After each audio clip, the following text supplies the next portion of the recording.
जिसके घर में पैसा होता था वही ट्यूबलाइट लगाता था, जो 40 वाट का होता था वह भी 120 रुपए का मिलता था, बल्ब 10 रुपए का मिलता था। लेकिन 100 वाट यानी एक घर में अगर 5 बल्ब जला तो 500 वाट बिजली जलती थी। तो बिजली आएगी कहां से? खपत कम था, खपत ज्यादा था, उत्पादन कम था। योगी मोदी जी जब पहली बार बनारस के सांसद हुए तो गुजरात से एलईडी बल्ब मंगवाया 9 वाट का, बनारस में घर घर बंटवाया और प्रयोग किया कि बनारस में बिजली कम करे। फिर यही प्रयोग जब सरकार बन गई तो पूरे देश के अंदर शुरू हो गया और आज ये सब एलईडी जल रहा है। इस सब का वाट 3 वाट या 6 वाट के ऊपर कोई नहीं। इतनी बल्ब जलने के बावजूद इनको अगर आप गिनिएगा तो 70-80 वाट है। अरे इतने बड़े शोरूम में 5000 वाट का बल्ब जलता था तो खपत कम है, 24 घंटा बिजली मिलने लगा। ये सोच भारतीय जनता पार्टी की थी। अगर यही सोच वाले लगातार लगे रहेंगे तभी ना सरकार बनेगी। लेकिन सोच क्या है कि हमारे प्रत्याशी को क्यों टिकट नहीं मिला? अरे भैया राम के लिए मरते थे, गोली खाए। अगर सरकार ना होती भाजपा की तो 70 वर्ष से मुकदमा चला, आगे भी 70 वर्ष चलता रहता। राम मंदिर बन पाता क्या? नहीं। तो राम मंदिर के नाम पर वोट मिलना चाहिए कि नहीं जी? कि साहब हमारे प्रत्याशी को टिकट नहीं मिला इसलिए वोट नहीं मिलना चाहिए। शौचालय बना कि नहीं बना? प्रधानमंत्री आवास मिला कि नहीं मिला? 24 घंटा बिजली आई कि नहीं आई? धारा 370 जम्मू कश्मीर से हटा कि नहीं हटा? एक टिकट नहीं मिला तो पार्टी छोड़ दी। एक मंडल अध्यक्ष ने बैठक में टेढ़ा बोला। हमने कहा कि जिसका मन ना हो काम करने का वो बता दो। वो पता नहीं पत्नी से लड़ के आया था कि किस मुर्गी में था, हाथ उठा के खड़ा हो गया। हमने कहा काम नहीं करना है? क्या नहीं? हमने कहा जाओ वहां। हमने कहा आज ही हटेगा, आज ही। और प्रदेश से बात किया, उसी दिन उसको हटा। प्रतिदिन आ रहा भैया गलती हो गई,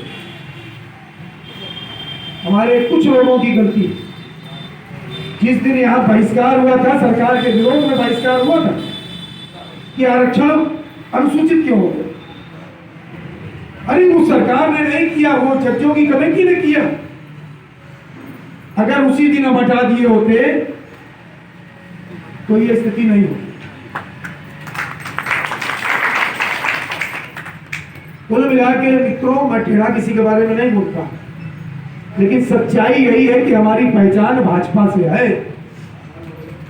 मैं प्रदेश का मंत्री हूं तो एसपी हमारी बात सुनता, डीएम हमारे कहने पर काम करती, और प्रदेश का मंत्री हूं इसलिए हमारी बात आप सब लोग सुन रहे हैं। मैं केवल शंकरगिरी होता तो ना आप यहां मेरी बात सुनने आए होते, ना मुझे दोस्तपुर में कोई नमस्कारी करने वाला मिलता।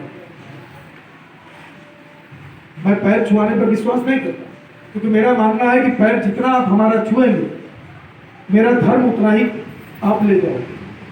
ये सच्चाई शास्त्र में कहा। लेकिन फिर भी पैर लोग छूते हैं। हमारी हैसियत है क्या पैर छुआने? आप मेरा पैर नहीं छूते हो। मैं भाजपा का प्रदेश मंत्री हूं इसलिए छू रहा हूं।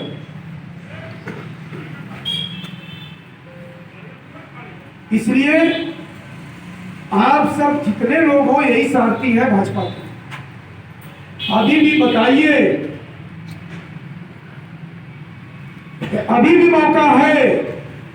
5 दिन का भाजपा के लिए काम कर लो, वरना वो फर्जी अरविंद केजरीवाल जिसने कहा ऑटो से चलूंगा, तनख्वाह नहीं लूंगा, 2 कमरे में रहूंगा, झूठ का सरताज बादशाह,